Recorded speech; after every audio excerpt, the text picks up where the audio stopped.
A very good afternoon to the guests present here, members, and every advocate present here. विषय पे बोलने से पहले मैं माफ़ी चाहूँगी कि मैंने शुरुआत ही इंग्लिश से की, क्योंकि मैंने बहुत कोशिश की इसको हिंदी में कन्वर्ट करने की, बट मैं सच्ची बताऊँ तो मेरे से हो नहीं पाया। तो इसीलिए मेरा मैं इस विषय से पूरी तौर से सहमत हूँ, मगर अनफॉर्चुनेटली मेरी खुद की हिंदी शायद इतनी स्ट्रांग नहीं है कि मैं आज का भाषण पूरी तरीके से हिंदी में दे पाऊँ। तो क्षमा चाहूँगी कि मेरा भाषण हिंदी और इंग्लिश का मिक्सचर रहेगा।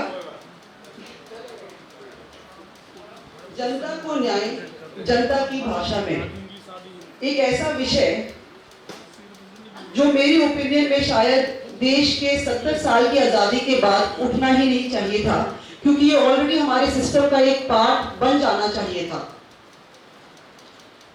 जब एक इंसान बीमार होता है तो वह डॉक्टर के पास जाता है, अपना दर्द अपनी तकलीफ वो अपनी भाषा में डॉक्टर को बताता है, और डॉक्टर भी उस पेशेंट को उसी की भाषा में उसका इलाज बताता है और करता है। ठीक उसी तरीके से स्कूल्स में एजुकेशन जो दी जाती है वो बच्चों को उसी भाषा में कोशिश की जाती है कि जो भाषा उन बच्चों को समझ में आए।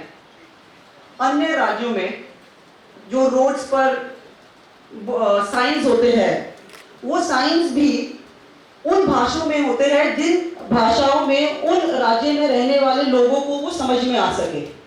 अब कल्पना करते हैं कि अगर डॉक्टर मरीज की भाषा ही ना समझ सके, या फिर स्कूल में उस भाषा में समझाया जाए जो स्टूडेंट्स को समझ ही ना आए, या फिर रोड पर वो साइंस हो जो उस राज्य में रहने वाले लोगों को ही समझ में ना आए, तो पता नहीं राही कभी अपनी मंजिल तक पहुंच भी पाएगा या नहीं।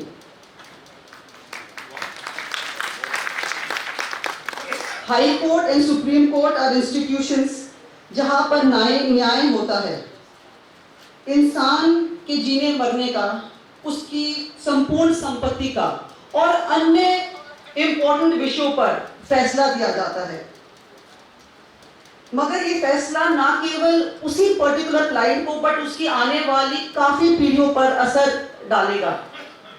तो क्या उस कोर्ट की भाषा ऐसी होनी चाहिए जो उन लोगों को समझ ही ना आए जो देश के कोने कोने से कोर्ट के दरवाजे पर न्याय मांगने आए हैं। उस व्यक्ति ने वकील की फीस पर लाखों रुपए खर्चे, उस स्टेट में आने के लिए रहने के लिए लाखों रुपए खर्चे, और वह अपने जीवन की सबसे महत्वपूर्ण लड़ाई को कोर्ट के दरवाजे पर लेकर आया ताकि वो किसी एक पर्टिकुलर निर्णय तक पहुंच पाए। मगर अंत में होता क्या है, प्रोसीडिंग्स होती है, वकील ने जज को क्या बोला, जज ने वकील को क्या बोला, क्लाइंट को शायद अंदाजा ही नहीं, ऑर्डर तक पास हो जाता है, क्लाइंट को पता ही नहीं। क्या इस तरह से हम कह सकते हैं कि उस इंसान को न्याय मिल गया? Justice should not only be done but it should be seen to be done. Article 19 of the constitution हर एक नागरिक को अधिकार देता है freedom of speech and expression.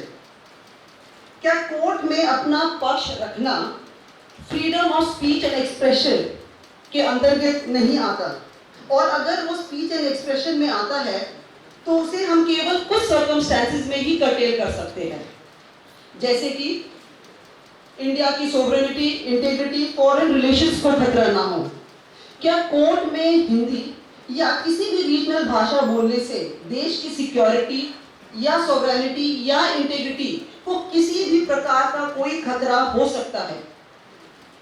Article 21 of the Constitution says no person